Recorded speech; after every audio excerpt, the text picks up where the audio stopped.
Hey there, how's it going? This is the North Island of New Zealand. Today is Tuesday, January 28th, 2025. Currently 74 degrees Fahrenheit. That is 23 degrees Celsius. A much nicer, sunnier day than in the previous video. So I started the last video at this same waterfall, Haruru, because my hotel is literally right over there. So I'm just getting started with the day. Today is going to be a little bit of a repeat from the last video, except that first, nicer weather. Second, I will show more of the prices. And third, we will go to some different places, not all the same places. But first thing is I'm going to head back to Paihia, the very pleasant seaside town that is just a 10-minute drive away from my hotel, and get some breakfast. But before doing that, I wanted to clear something up about the kiwis. So, as most people know, a kiwi is a fruit. Little green fruit. But a kiwi in New Zealand is also a bird, a flightless bird, and it is also the nickname for New Zealanders.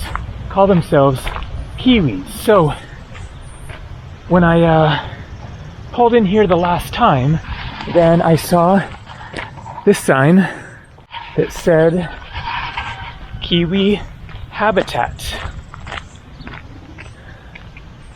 Okay, where's the sign? I thought for sure that I'd seen, maybe it's this one. As I pulled in, that there was a sign saying that. There's a sign around here somewhere that says Kiwi Habitat. Maybe we'll see it. But anyways, I saw that sign and then saw a bunch of birds, some of which were obviously roosters and chickens, and then some smaller ones. And so I was thinking maybe the smaller ones without the obvious wings were the kiwis. I had looked on the Wikipedia page and glanced over it, but hadn't read it thoroughly.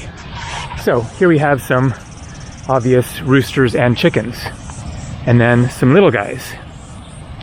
And so when I was here before, then I was looking at even more of the birds wandering around here and trying to figure out, okay, are there some kiwis mixed in here with these roosters and chickens? But no, definitely not. So the kiwi bird is nocturnal. It is up and about during the night and asleep during the day. They are also endangered and very, very unlikely to be seen. Some people commented under the last video, they've lived in New Zealand their whole life and never seen a kiwi bird. So you have to really go out of your way to try to find them in their exact habitats, or go to a zoo and see one there. So we aren't likely to see any kiwi birds. It's pretty much not going to happen. So, speaking of prices, you saw the room there.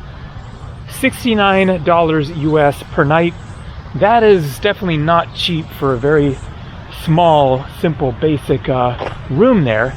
Prices in New Zealand are pretty much about the same as like US, or I would say even a bit more expensive than, you know, some countries in Europe where you can find certainly meals for cheaper, rooms for cheaper.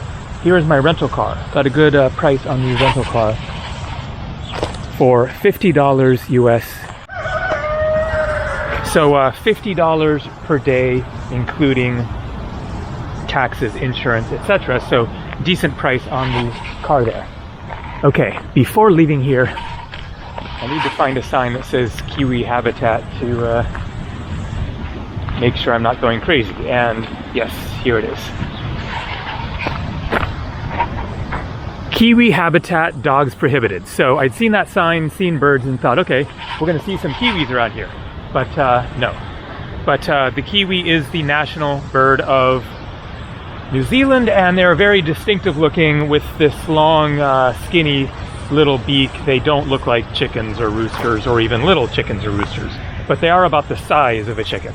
All right, let's get out of here and go to Paihia. Welcome, Paihia, 2015 New Zealand Community of the Year.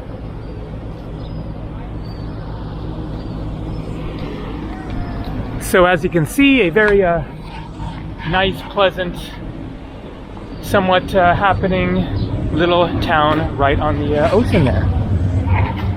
So I'm going to go back to the same bakery where I got quiche and pastries the last time.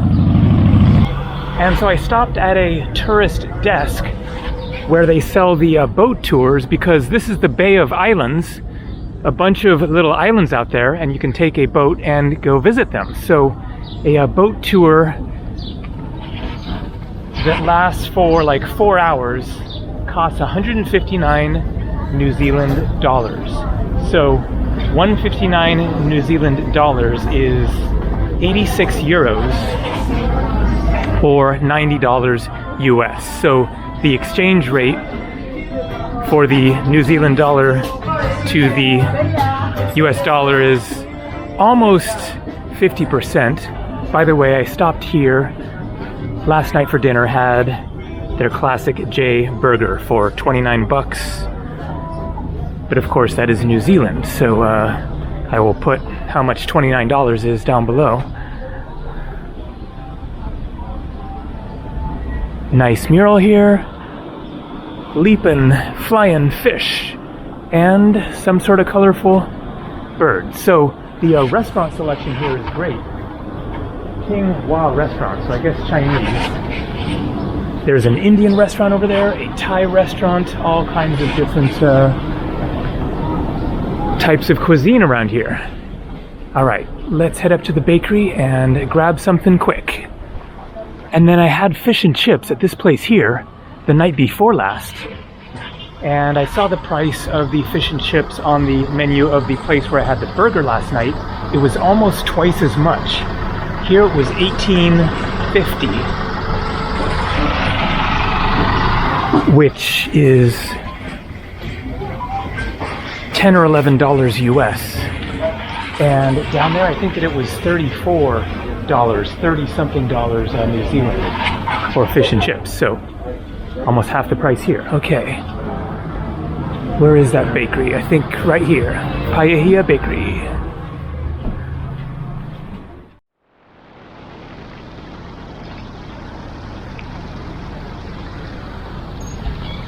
Paihia NZ.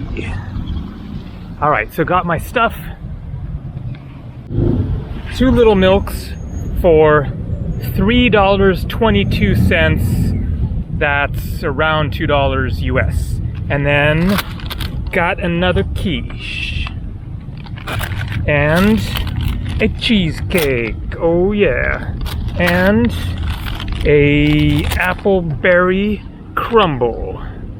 So all of this stuff was $16 New Zealand. That is $9 US. So pretty good price for a nice hearty brunch there.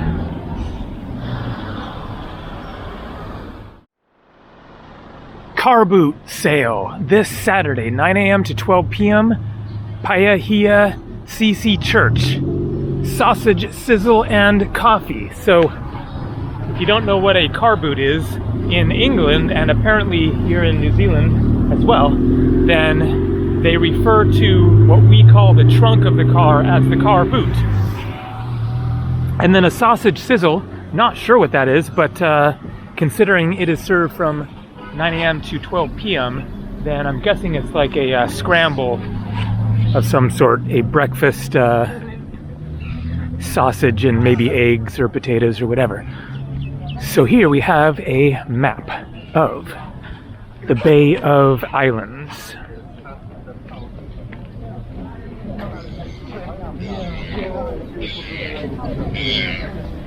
Uru Puka Puka, Wewe Torea, Okahu, Mutukiki, Moturua, Moturohia. So here we are. Paihia. So some of this is the mainland, a peninsula, and then lots of little islands. A nice scene here in lovely downtown Paihia. All right, let's keep on cruising. So you can see there my gas tank is at about a quarter, and so I'm going to fill up here. The price of gas, $2.72, but of course that is New Zealand dollars, and that is per liter. And so 272 New Zealand is 1.48 euros per liter, or $1.54 per liter, which is $5.85 to a US gallon. So it looks like the gas station is self-service. Is there even anyone in here? No, there's nobody even there. And so you use these machines. So let's see how this goes. Card sales only, no cash. Pay and pump terminal. Pay for your fuel at this terminal before lifting the fuel dispenser nozzle. And as you can see, still at a quarter tank. That did not work. It declined both my credit card and my debit card, saying PIN required. I have a PIN, I don't know, but at least I have a quarter tank and I can deal with this later. Let's get out of Paihia. No dogs in or outside your car. You will be fine. Somebody deleted the D. Funny how one letter can change a whole phrase. So that sign was like that when I was here 2 days ago. So I took a break from filming yesterday because I had broken that other video into 2 parts and I still had editing to do. And so I did a bit of exploring around yesterday without filming.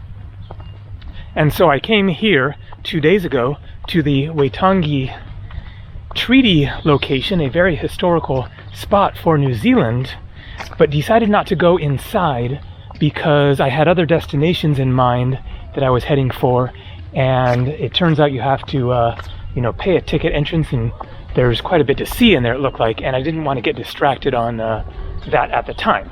But I am back and I'm going to go inside this time. Kia ora, and welcome to Waitangi Treaty Grounds. And so the Waitangi Treaty was a treaty established between the local indigenous Maori people and the British who arrived. And so in 1840, they established this treaty that basically agreed that they were equal and that the native people were going to be treated fairly. That is the gist of it. I'm sure that we will learn more about it. What a day! So, this really is a whole experience and not a cheap one. It was $70 New Zealand, that is $40 US, and I asked her how long it would take. She said it could take up to 3 to 4 hours because there are like 3 or 4 museums, each of which takes like an hour to go through, and then some other things as well. I am not going to spend 3 or 4 hours here. For one thing, then filming museums is a little bit pointless, I don't want to do a bunch of pointing the camera at displays or whatever. And also, as I showed, it is a beautiful sunny day and I don't want to spend it all inside museums. So I'm going to basically kind of fly through here and give you a general idea of what is going on. Oops. Oh.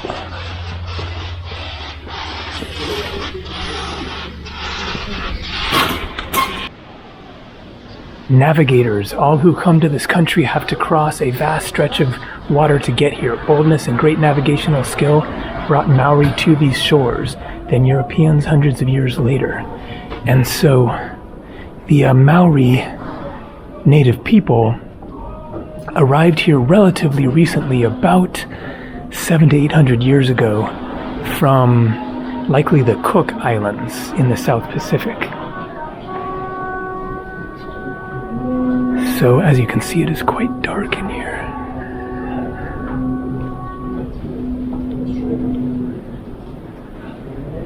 Early encounters between Maori and British set off waves of visits. Incoming and outgoing, both peoples had resources the other wanted. The documents room. The documents in this room represent major steps taken by Maori and British in the relationship from which our nation evolved. 2 of the documents came into being at Waitangi. The Declaration of Independence was signed by 52 Rangatira tribal leaders between 1835 and late 1839. The Treaty of Waitangi was signed in 1840 by over 540 Rangatira throughout the country. There were 2 versions of the treaty in Maori and English. Most Rangatira signed the Maori version. Beautiful scenery here, looking out at the bay and the very unique, lush rainforest. And then it opens up and you can experience the brilliant white sun and the blue sky. Oh yeah. What a day. Treaty House, Te Ware Runanga. And so, where is Paihia? Because I'm parked over there. Paihia is right across over there. And then another little town over there.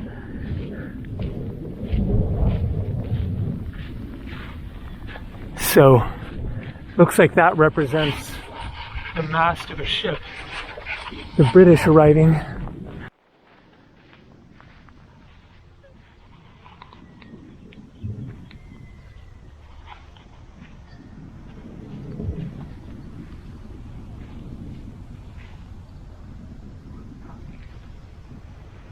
And so here you have Te Rawaroha, Museum of the Price of Citizenship.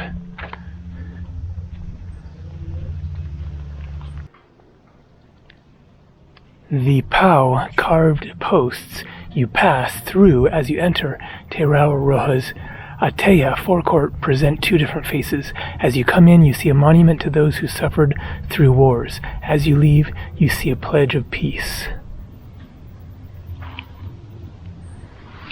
The faces.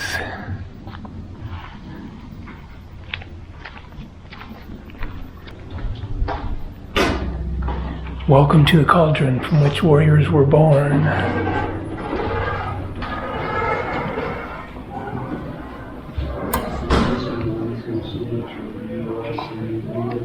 Okay, I'm going to make this very quick. Lots to read if you want to.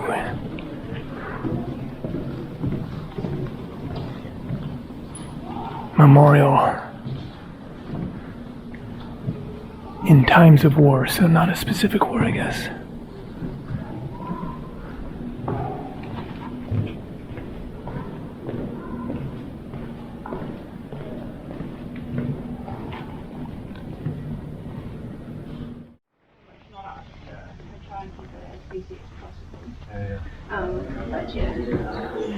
Welcome to the Waitangi Treaty House.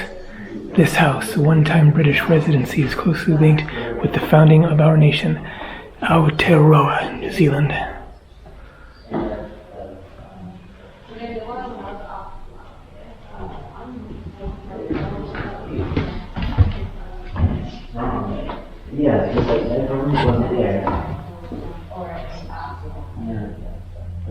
Queen Victoria, reigning monarch of Great Britain and its empire in 1840.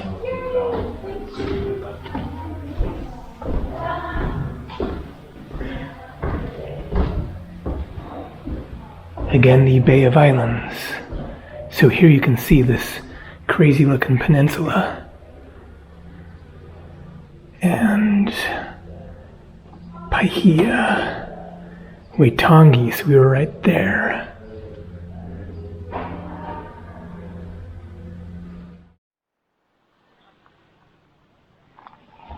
Te Ana o Maikuku, Maikuku's Cave. There's a saying about this beach for every visitor to Waitangi. You haven't been to Waitangi until the Kerikeri sands of Maikuku have run through your fingers. Te Ana o Maikuku is the original name of the beach. It commemorates Maikuku, a chief's daughter renowned for her beauty. She was a puhi, a young woman kept sacred, and was sent to live apart from her people in a cave in the cliffs near here. Eventually, a young man called Huatakaroa sought her out. He was guided to her cave by the Tangi, the wailing of a Tinawaha, a water spirit, which is one of the stories behind the name Waitangi, weeping waters. The couple had a child, Tera, who became a famous ancestor of the Ngapuhi tribal group, Ngati Rahiri. Hobson Beach. In the 1930s, this place was given the name Hobson Beach to commemorate Captain William Hobson's arrival at Waitangi in February 1840, when the Waitangi Treaty was signed. The beach here was the main landing place for the British residents James Busby's home on the hill above you, which I showed up there. This is where Hobson and his party came ashore on 5th February to negotiate a treaty with Maori on behalf of the British Crown. On 6th February, Hobson arrived here for the first signing of the Treaty of Waitangi. Hobson was the first governor of the new nation of New Zealand. He was also the first to die in office in 1842 after 2 years of ill health. So, interesting there. Almost sounds a little bit cursed. Signed the treaty and then got sick and then died a couple years later. It said you should run your fingers through the sand, so let's do it. And then something quite astounding right there.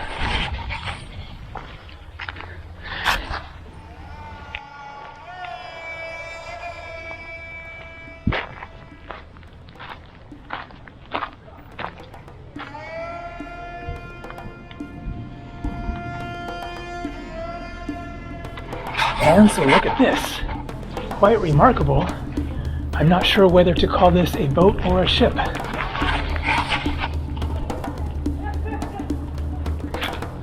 It is very, very long.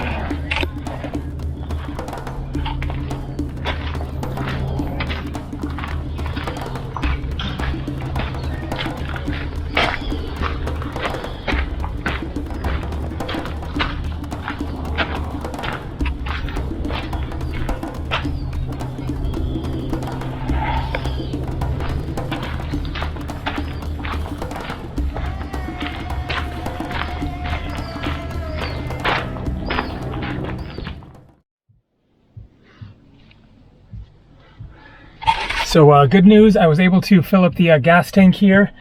It is pump and pay, so it was nice and easy. Just fill up and then go inside and pay for it. So it was $93 New Zealand for 3/4 of a tank. That is 50 euros or 53 bucks US. Now heading up the road that way back towards Kerikeri.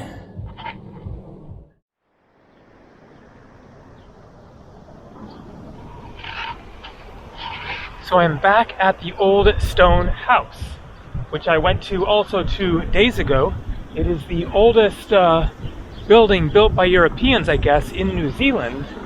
The reason that I am back here once again is because there are 3 levels to the house, and I thought that you could see the upper levels, and then I went into the house the last time, and there was a rope across the stairs. And so I thought that that meant that it was closed and you couldn't go up there. But then later I learned that I guess you can, you just have to pay. So I want to investigate again and see if I can get up there and then see the inside of the upper rooms, which should give a little idea of what life was like back in the 1800s. Also, it's just a really nice spot here. Super pleasant scene. Most of the birds out on the rocks today, less on the lawn. We got the usual seagulls, geese. I'm sure some ducks in there somewhere as well. And here is the old stone house.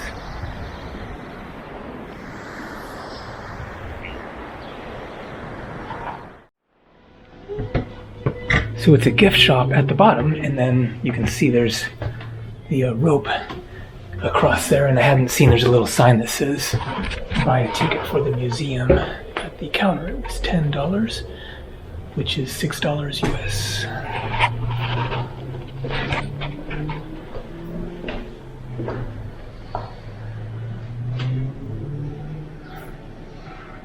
Looks like a cheery chap.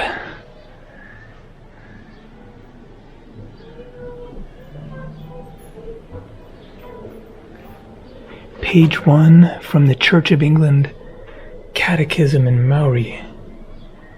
Kerikeri, 1830. I see, so that's the Maori language. But Latin script. Interesting. Wood, stone, and bone.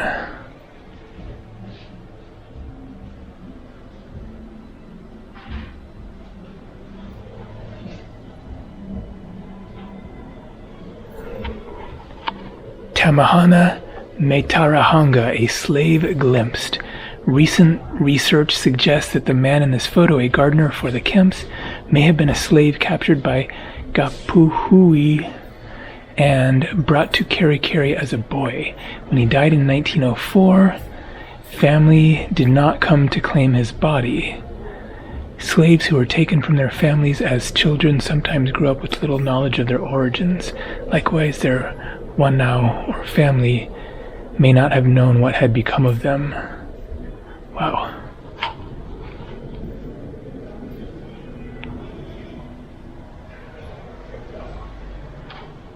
Warrior farmer.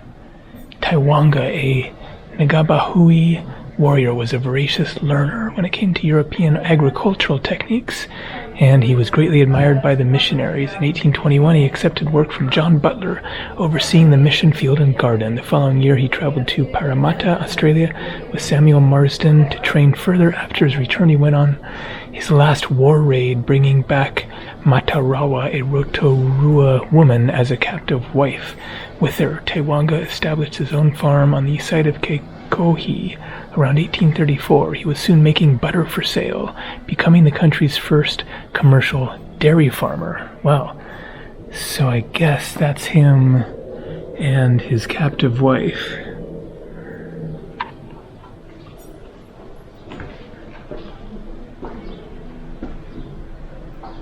The musket trade.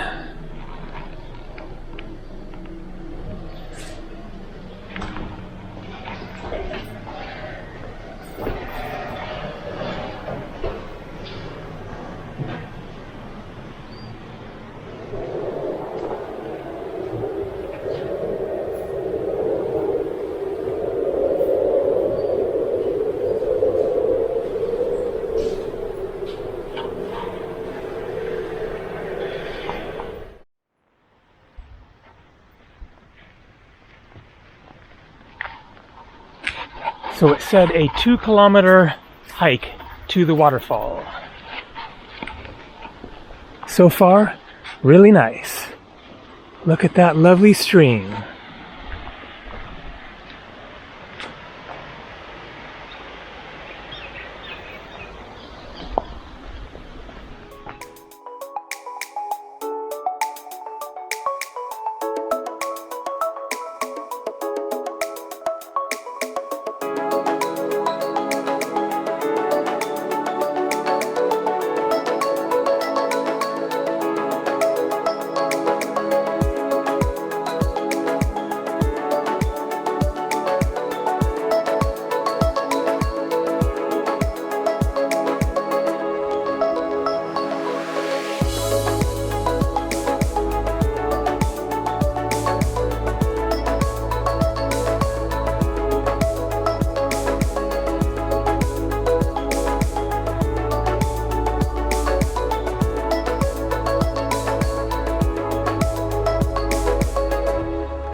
And there you go, a very nice walk to a very beautiful waterfall.